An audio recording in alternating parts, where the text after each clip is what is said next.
গোটা গোটা পটল আর দেশি রুই মাছ এক অসাধারণ রান্না। যখন খুব সাধারণ মশলাপাতি দিয়ে তৈরি হয় একটা অসাধারণ রান্না, তখন তো কবজি ডুবিয়েই খাওয়া যায়, তাই না বন্ধুরা? বলুন। এই ঝোলটি দেখতেও যেমন সুন্দর আর স্বাদেও অসাধারণ। কীভাবে বানালাম? খুব সহজভাবেই, একবার দেখলেই আপনারা বাড়িতে অবশ্যই বানাতে পারবেন। তাই ভিডিওটি কোনোরকম স্ক্রিপ্ট না করে সম্পূর্ণটি দেখুন এবং বাড়িতে বানিয়ে খান। কমেন্ট করে জানান কেমন লাগলো পটল মাছের ঝোল। বন্ধুরা, এই ধরনের গোটা গোটা দেশি পটল আর একদম দেশি মাছ, দেশি রুই মাছ, এই ধরনের রুই মাছ দিয়ে খুব সাধারণভাবে যদি একটি রেসিপি বানান, তবে স্বাদ হবে একদম অসাধারণ। কীভাবে বানাবেন সম্পূর্ণ ভিডিওটি দেখুন। আমি আপনাদের সঙ্গে ভিডিওটি শেয়ার করছি। মাছগুলোকে ভালো করে ধুয়ে প্রয়োজন মতো নুন আর হলুদ মাখিয়ে আধ ঘন্টা রেখেছিলাম। এরপর আমি মাছগুলোকে ভেজে নেব।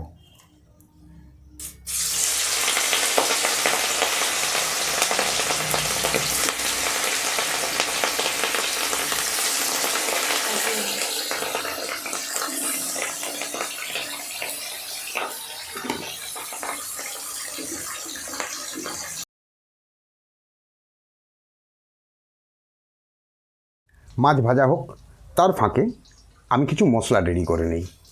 মশলার মধ্যে আমি নিয়েছি দুটো মাঝারি সাইজের পেঁয়াজ একটু কেটে নিয়েছি, 6-8 টুকরো রসুন কোয়া নিয়ে নিয়েছি, দুটো কাঁচা লঙ্কা চিড়ে নিয়েছি, সামান্য একটু আদা কুচি নিয়েছি, আর একটা মাঝারি সাইজের টমেটো নিয়েছি। তো এগুলোর মধ্যে আমি আদা আর রসুন এই দুটোকে আমি একটু পেস্ট করে নেব। মিক্সিতেও করতে পারেন কিংবা শিলেও বাটতে পারেন।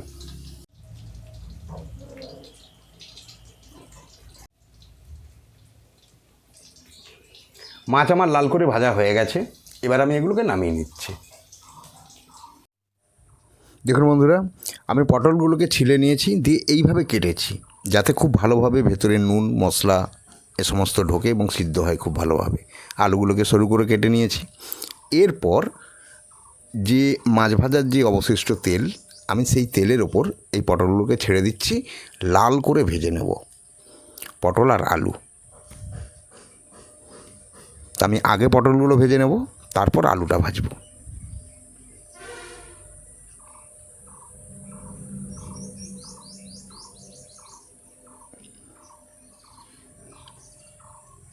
আর এইভাবে ভাজার সময় ওপরে আমি পরিমাণ মতো হলুদ আর একটু নুন দিয়ে দেব, যাতে পটলের ভেতর পর্যন্ত খুব সুন্দরভাবে লবণ ঢোকে।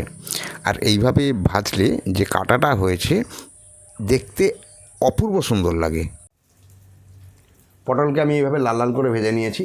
আমি পটলকে এবার তুলে নেব, আলুগুলোকে ভেজে নেব। এবার আমি কড়াই সরষের তেল দিলাম। তেল গরম হয়ে গেছে। গরম তেলের উপর আমি পেঁয়াজ কোচা দিয়ে দিলাম।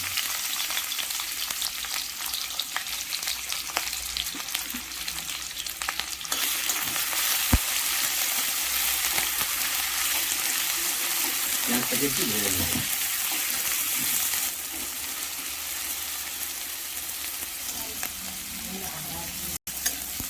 এই পেঁয়াজের সঙ্গে আমি রসুন কেটে রেখেছিলাম, আমি সেটাও একসঙ্গে দিয়ে দিয়ে দেবো।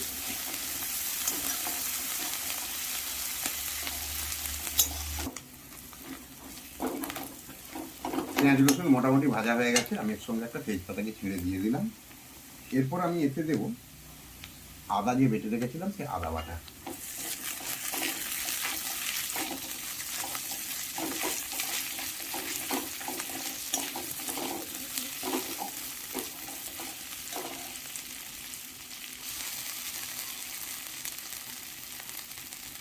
এর সঙ্গে দিলাম কাঁচা লঙ্কা চিড়ে রেখেছিলাম, 2টি কাঁচা লঙ্কা, আর তার সঙ্গে দিচ্ছি আমি টমেটো কাটা।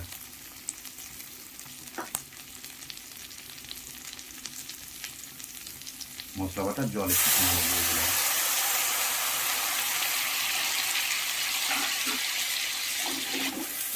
মশলাটাকে ভালো করে কষে নিতে হবে।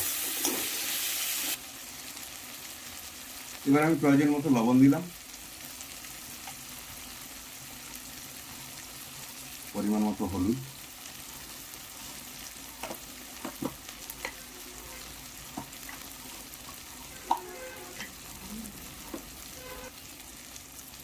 অল্প পরিমাণে জিরা গুঁড়া দিলাম,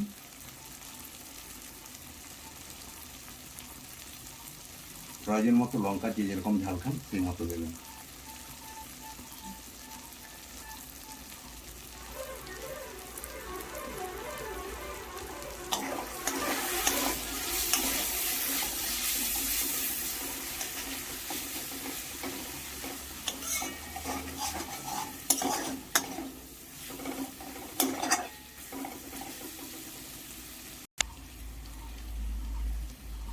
এক চামচ ধনে গুঁড়া দিলাম,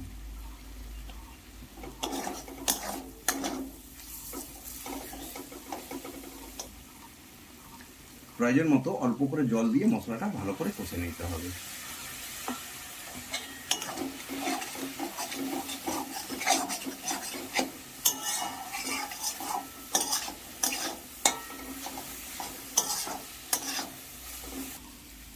আমার মশলা কষানো হয়ে গেছে, মশলা থেকে তেল ছেড়ে বেরিয়ে এসছে।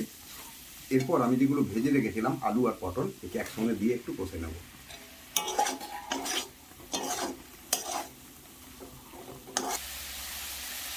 বন্ধুরা, পটল আলু কষা হয়ে গেছে, এবার আমি একটু জল দিয়ে দিলাম।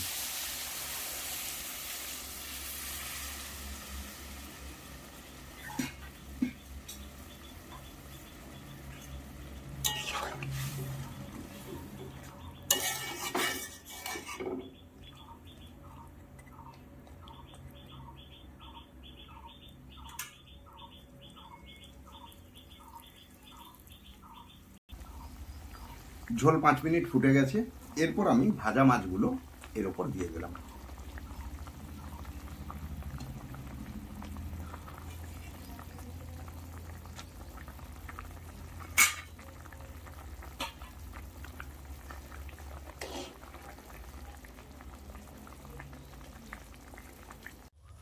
বন্ধুরা, মাছ আলু পটল দিয়ে ঝোল আমার রান্না কমপ্লিট হয়ে গেছে। আলু খুব সুন্দর সেদ্ধ হয়ে গেছে। আপনারা এইভাবে বাড়িতে বানিয়ে খান, অবশ্যই ভালো লাগবে। একটি কমেন্ট করে জানান আপনাদের কেমন লাগলো। যারা চ্যানেলে নতুন, এই ধরনের নিত্য নতুন রেসিপি পাওয়ার জন্য চ্যানেলটি অবশ্যই সাবস্ক্রাইব করুন এবং বন্ধুবান্ধবদের ভিডিওটি বেশি করে শেয়ার করুন। ওকে, বাই বাই, চললাম, দেখা হবে নেক্সট এপিসোডে।